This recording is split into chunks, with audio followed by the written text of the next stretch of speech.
the studio. Now, we have been on property for over 110 years. Our founder, Carl Lemley, he was a Bavarian immigrant, and he had a dream of creating an entire city dedicated to movie making. And that is exactly what happened, because immigrants, we get the job done.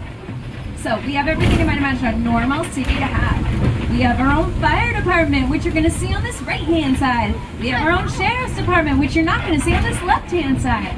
We got our own bank, our own zip code. We got 3 Starbucks, all within a 1-mile radius to get them legit. We even have our own honorary mayor. Yeah. It's Luis. What? Oh my goodness, Luis is the honorary mayor of Universal. Wow. He's so humble. Okay, but truly, there is a big difference between our city and yours, and it's that nobody lives here. We got a population of 0. We got more Starbucks than citizens. And instead of having houses or apartment buildings where somebody could live, we've got sets and sound stages. Now, a soundstage is basically a large 98 to 100% soundproof warehouse where you can build absolutely anything the script demands. So it doesn't matter if the scene takes place in the Himalayas, the Sahara Desert, someplace a little more whimsical like Shiz University, or a little bit more local like Bel Air Academy. We could build it inside of a soundstage. Now, we are coming up on our largest soundstage on our lot, Soundstage 12. She is over 100 years old, built in 1921. She looks good for her age, right? She did just undergo a facelift, so that's probably why. But still, despite that set being over 100 years old, we still use that soundstage for productions. On our left-hand side, we're coming up on some of our more widely used sound stages. Sound stages 11 and 10 is the current home of Hacks. You can catch Hacks on Max. It's a multi-Emmy, multi-Golden Globe award-winning comedy starring multi-Emmy, multi-Golden Globe award winner Gene Smart. Uh-oh, elephant doors are open on Soundstage 9. Take a look inside. You can see the back of the set. Soundstage 9 was recently used for an episode of Ted. You can catch Ted on our Peacock network. Oh, we got elephant doors open on Soundstages 7 and 8 as well. This is the current home of Bel Air, which is like the gritty reboot of the Fresh Prince of Bel Air. Stars Jabari Banks, Ollie Charlton, Coco Jones. You can catch it on our Peacock network as well. Now, I said elephant doors, and that's because back in the early days of the studio, Universal, like other studios, we used to have a zoo on property, and we needed doors large enough for our largest animals, aka elephants, to be able to go inside and outside of these big giant rooms. We don't have a zoo on property, but the name's stuck. Nowadays, if ever there's an elephant in one of these rooms, you really don't talk about it. Sound stages 7, 8, and 14 are the 3 sound stages being used for Bel Air. This is where they built their high school. So that is a permanent set. It's much easier to film a high school inside of the soundstage than to film in a real high school where you have to work around student schedules. Before Bel Air moved in, this was the home of Superstore, starring Academy Award nominee America Ferrera. In the 90s, we built a jungle in there for Jurassic Park, so any scene where the kids and Dr. Grant are stuck in a tree, that was filmed inside of Soundstage 14. That was not filmed off the coast of Costa Rica. And in A Princess Diaries 2, A Royal Engagement, executive produced by Whitney Houston, written by Shonda Rhimes. During the Princess Sleepover Party, when the princesses are mattress surfing down the grand staircase, that was also filmed inside of Soundstage 14. That was not filmed off the coast of Genovia. Now, coming up on our right-hand side, we're going to be passing by some sound stages that are primarily used for sitcoms or situational comedies, like Loot, starring Maya Rudolph, which is filming today. Now, we're going to be getting into that filming zone soon, so that's your friendly reminder. But these sound stages have also been used for shows like The Good Place, starring Ted Danson, Mr. Mayor, starring Ted Danson, A Man on the Inside, starring Ted Danson. Apparently, Ted Danson has learned that sometimes you just want to go where everybody knows your name. Now, I say these are primarily used for sitcoms, so obviously that's not always the case. Soundstage 19 was recently used for 11th Academy Award-winning picture, Oppenheimer. Okay, friends, I'll get a moment or two longer. Also, fun fact about Oppenheimer, they're all fun facts. The set that they used was recycled from our show Veep, starring Julia Louis-Dreyfus, because who runs the world? Girls. All right, friends, thank you for your patience as we head into that quiet zone.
Thank you so much for your patience with that quiet zone, everybody. Yeah, so they're obviously doing a lot of setup for Loot right now. So it's always exciting when you're on the back lot and you get to see some actual production happening. But we've now left our front lot where we have a majority of our sound stages and made it to our back lot where we have our large external set. It's our metropolitan area. It's currently dressed for a new sitcom called St. Denis Medical, stars David Allen Greer, Winnie McClennan-Covey, Allison Tolman.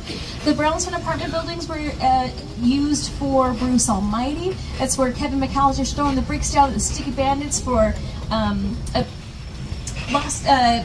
Alone 2, Lost in New York, excuse me. And the apartment building on the end was featured in my favorite romantic comedy, Gone Girl. All right, friends, if Luis could get this tram going 88 miles an hour, we would make it back to 1955. Welcome, everybody, to arguably the most popular set on the entire Universal backlot, Hill Valley, California, or the sets from Back to the Future.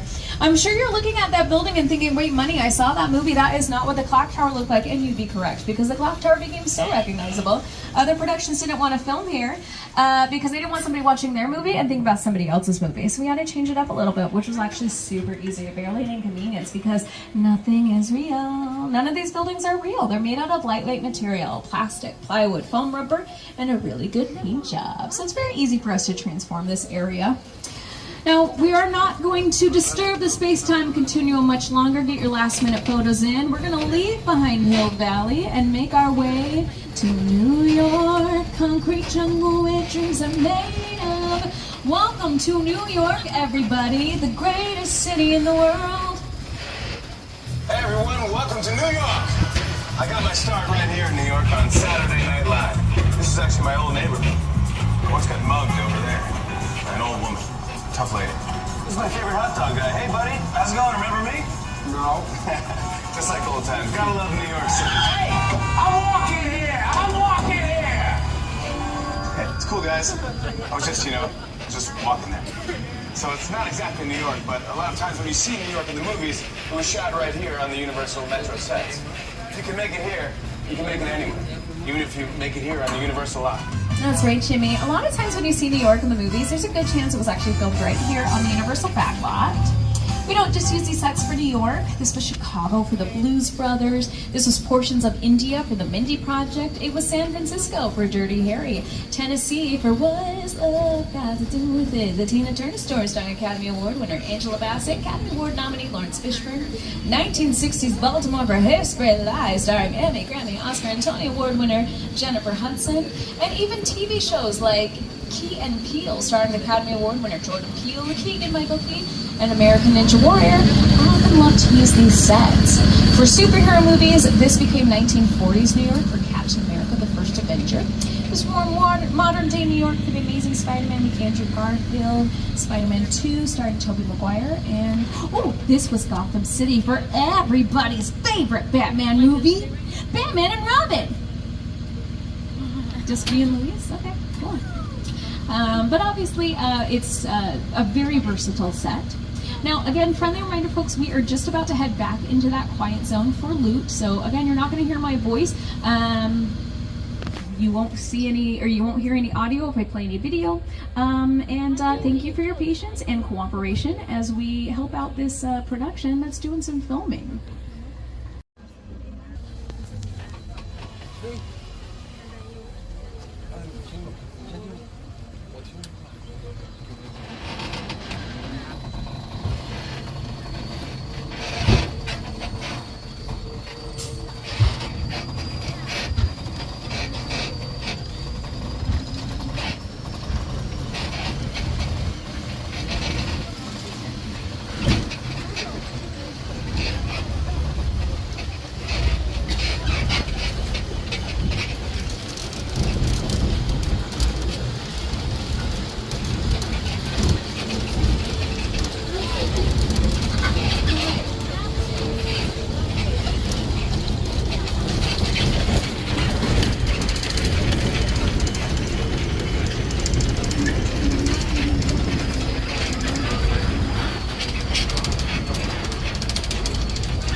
thank you for your patience with that quiet zone, everybody.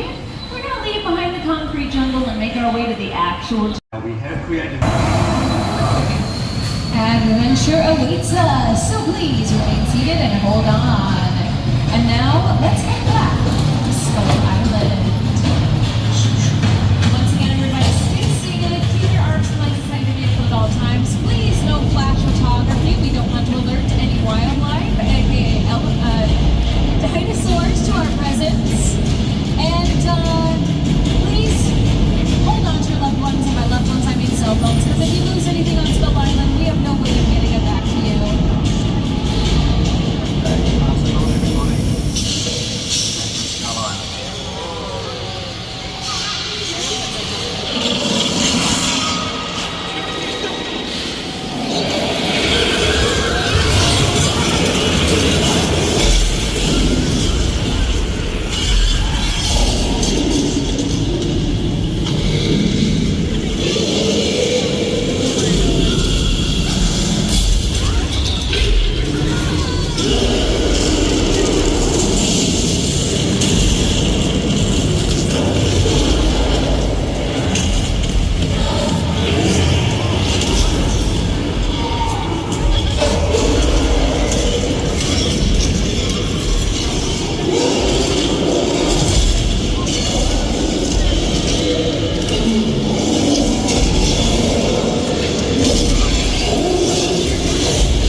As we head back into that quiet zone.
Thank you again for your patience with that quiet zone, everybody. We've now made it back into our back lot.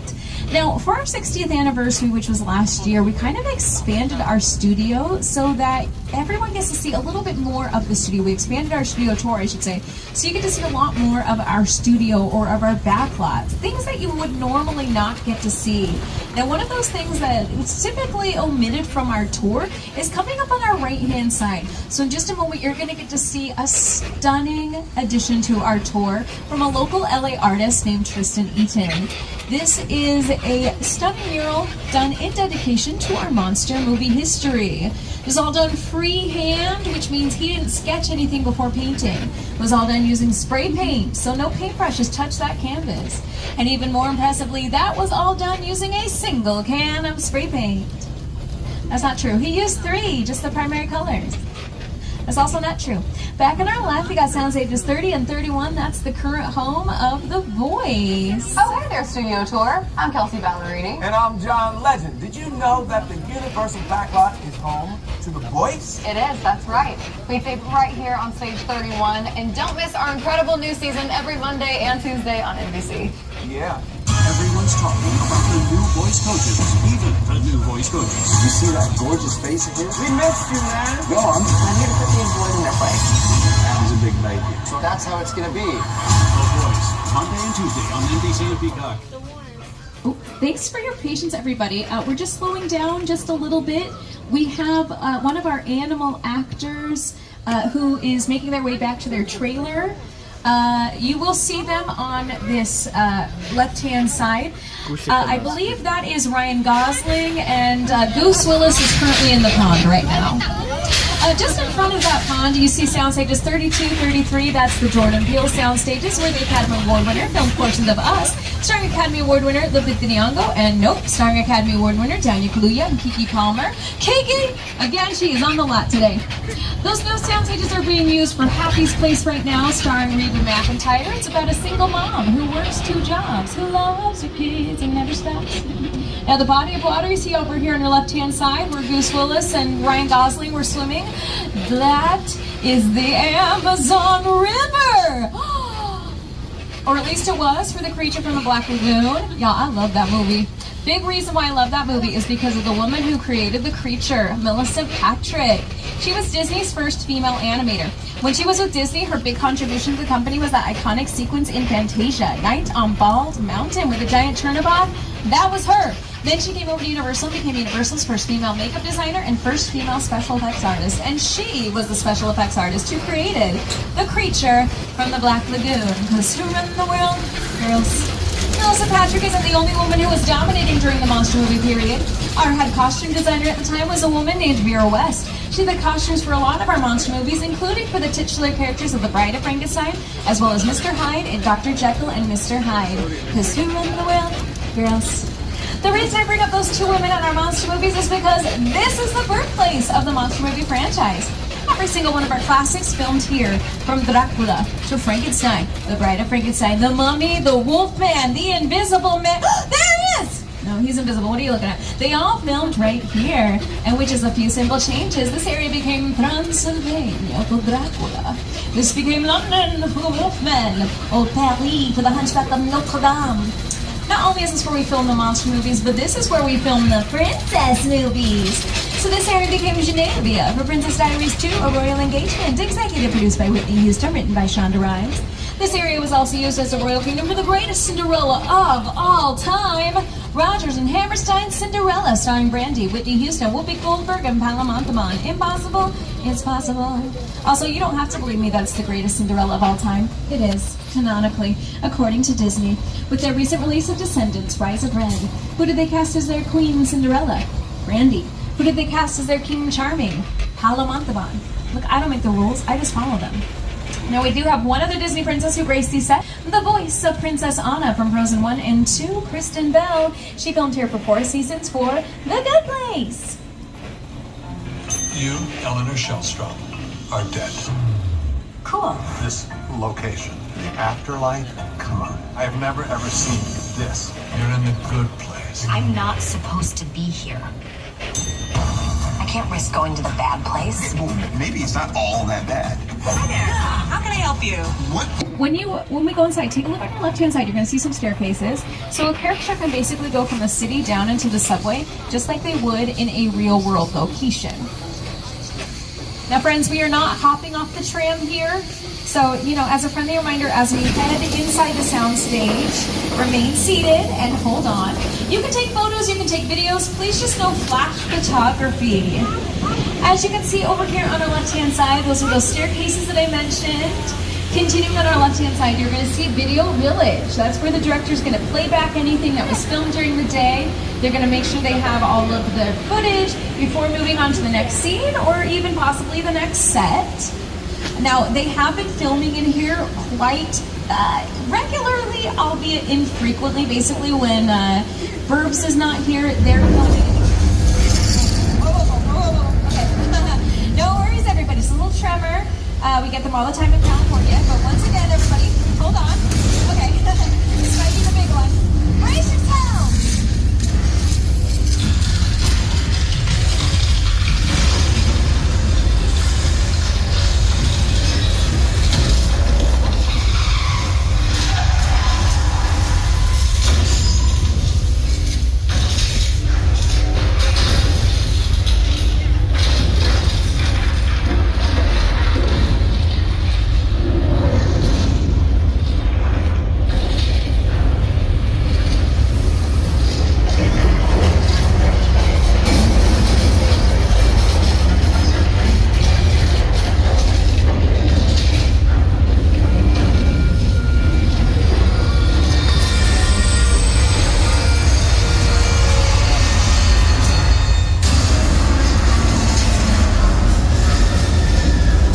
get some.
Eine Soße.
Thank you so much for your patience and that quiet zone, everybody. We're now going to take you to our first major attraction on the back lot. So this is a bit of a throwback to our earliest days of the studio tour, when our founder, Carl Lemley, would invite guests to see pictures being made and would do demonstrations on how to perform certain filming techniques. So this is a throwback to that. So today we're going to show you how we make it rain here in Hollywood. So what we've done is we set up speakers at the top of the buildings. That's where you're hearing the thunderclaps. The lightning is created with a strobe light. And for the rain, we use a very special Hollywood exclusive technique called a sprinkler. We shoot water directly up into the air. It comes down naturally with gravity, and all those elements come together to create the perfect storm. Perfect for filmmakers because they love to have total control over the environment. So let's say you got a movie where there's a dinosaur attack that happens in the rain like Jurassic Park. Or maybe your movie has an upside down kiss in the rain like Spider-Man. Or maybe your movie has a triumphant scene in the rain like Shawshank Redemption. You're going to want to film it on a backlot like this as opposed to the real world where you don't have to wait around for it to rain because ain't nobody got time for that. You also don't have to worry about... Okay, we got a flash flood on our hands. Everybody brace yourselves. Stay seated. Hold on. Oh, I am so sorry, everybody. I forgot to warn you. If you're sitting in a blue seat today, you will get wet. Yes, they're all blue. That's not true. My seat, Luisa's seat, our seats are black. Okay, take a look at your screens. This is how the movie Big Fat Liars, starring Frankie Muniz, Paul Giamatti, and Amanda Bynes. It's that exact same flash flood sequence.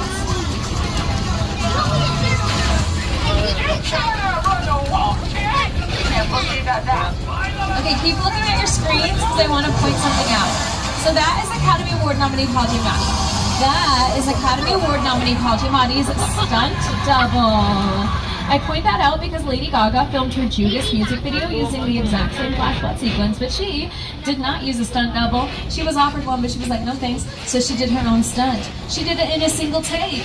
Coincidence that she's the only one of those two actors who has an Academy Award? I don't know, you be the judge, but who in the world else? Lady Gaga's not the only pop star to use these sets for music video. Janet Jackson filmed her Hey music video. Now these are the old sets on the Universal Backlot. They date all the way back to the silent film era when these sets were initially built. Look on your right and your left hand side. You're going to notice some of the doors look way too big, some look way too small. I promise this was not poor craftsmanship. This was done intentionally for a technique we call forced perspective. That way if we had a hero, we need to look larger than life, we'd put him in front of a smaller door so that to the camera he looks bigger and brawnier and more heroic. And conversely, we had a leading lady, we need to look more dainty, more demure. We put her in front of a larger door so that to camera she looked more damsel in distress and more need of rescuing. Now friends, we are at our halfway mark. We'll return to the theme park shortly. Friendly reminder, stay seated, keep your arms on the left side of the vehicle at all times. If you need assistance, drop your phone, just can't wait to use the restroom. Pull the red cord to get my attention, otherwise stay seated. Now again friends, we are going to head back into that quiet zone, so you aren't going to hear audio for a video I'm going to play in just a moment. But yeah, despite these sets being well over 100 years old, we still use them to this day. One of my favorite productions that filmed here was The Color Purple, starring Emmy, Grammy, Oscar, and Tony Award winner Whoopi Goldberg. That film was directed by Steven Spielberg. We've collaborated quite a lot with him throughout the years. One of our first collaborations, or earliest, was actually in bringing Jaws to the backlot. The Jaws ride was almost the inevitable result.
Tam domie pochodzę.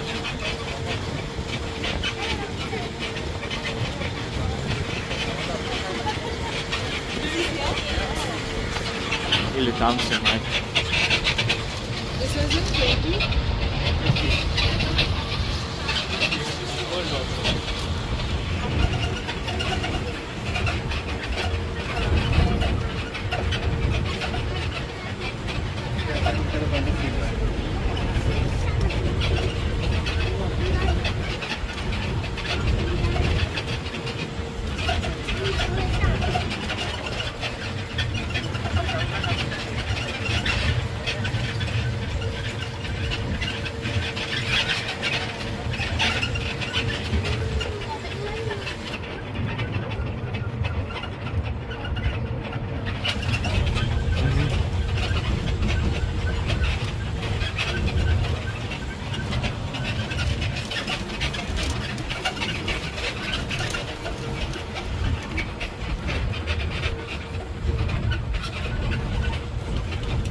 Thank you again for your patience with the quiet zone, everybody. We are about 10 minutes from the end of the tour. So friendly reminder, stay seated. Keep your arms alongside the vehicle at all times. If you need assistance, pull that right quick. Otherwise, stay seated and hold on. Welcome to the Bates Motel, everybody. 12 cabins, 12 vacancies. Oh! I did not realize the proprietor of this establishment, Norman Bates, was going to be here today. This is... To be quite honest, this is a little awkward because I asked my friends Marnie and Rebecca about this place and they said it was for the birds. They actually recommended the Jamaica Inn just up the road. Oh no, we might have stumbled on some sort of family plot. He's got her wrapped up in that torn curtain. Is that rope I see? Oh my goodness. Okay, great. Kansky's just helping her to her car. Oh, hey Norman. How you doing, buddy? Do you want to sign some autographs? Yeah? Oh, no. He's got a Sharpie. Oh, no, I'm good. Oh my goodness, he's taking 39 steps towards a tram. He's looking at us like strangers on a train. Whoa, that was crazy. That was psycho too. Okay, friends, we're gonna just keep going north by northwest up this psycho path. Don't get vertigo looking out that rear window, or I might have to dial M for murder. Topaz. Continuing on our left, you're going to see an original highlight of the tour, and that's the home of Norman Bates. Look up in the window, you might even see Mother. This original actress who played Mother. She looks good for her age. Now, I get it, y'all. I might go a little mad sometimes, too, if this is what my backyard looked like. Welcome to the crash site set from Steven Spielberg's War of the Worlds, starring Tom Cruise, Dakota Fanning, and Justin Chatwin. That's a real 747 aircraft. Steven Spielberg is all about practicality. He likes using the real thing if they can get it, so Paramount indulged him. They purchased this aircraft for about $60,000, which sounds like a steal, but they always bet you in shipping and handling. It cost Paramount over $200,000 just to ship it to the Universal backlot, because they didn't have Amazon Prime back then. The airplane crash site set is a perfect example of a set that is all designed around a vision that Steven had. We first began to sit down and talk about War of the World. I thought, what if the 747? Get in.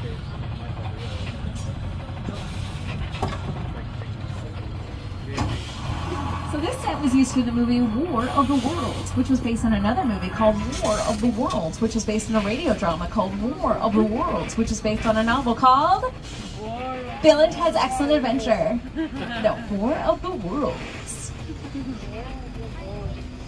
What's up, Studio Tour? I'm Kiki Palmer from Jordan Peele's film, Nope. What's a bad miracle? Well, you'll have to see our movie to answer that one.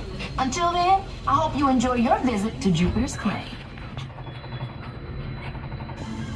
Movie magic only happens when a team of collaborators, often in the hundreds, work together to take an impossible notion and bring it to life. This is Jupiter's Claim, a nostalgic, small-time Southern California amusement park owned by former child star Ricky Jupe Park.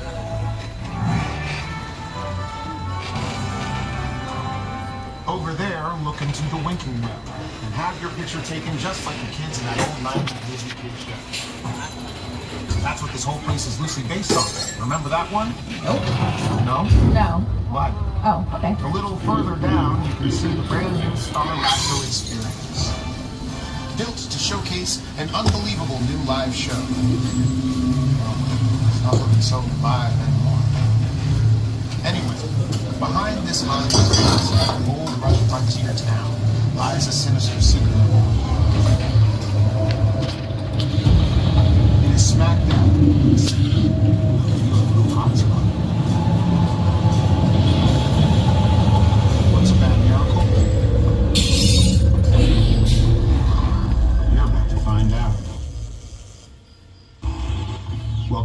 power of no.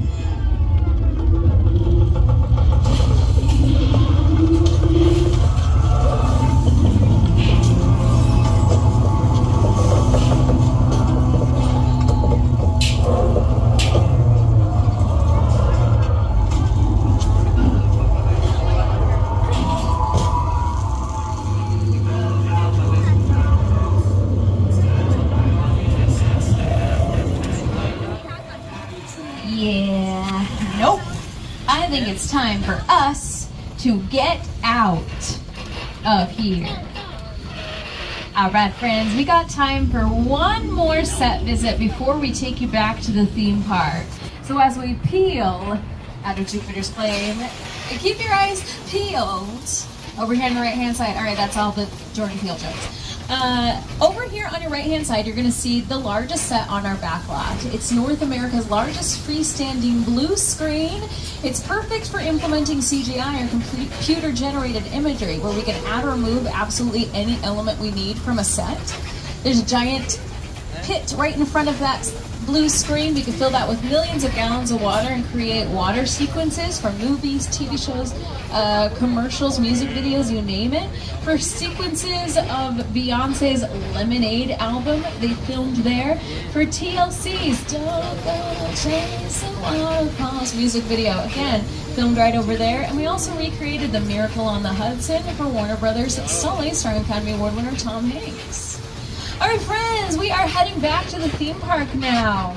You know, our studio tour is special to us because this is where it all began for Universal destinations and experiences. From 2 Glamour Trams traveling around the studio lot in the summer of '64, we've developed into so much more, including 7 parks entertaining millions of guests every year. The upcoming Universal Epic Universe opening later this month in Orlando, and plan to come back to Universal for the remaining weekends this May for our Fan Fest night. It is a celebration of the best of sci-fi, fantasy, gaming, and anime at the all-new Universal Fan Fest nights. Experience your favorite franchises every event night all in one place. To find out more and to purchase tickets, visit universalstudioshollywood.com.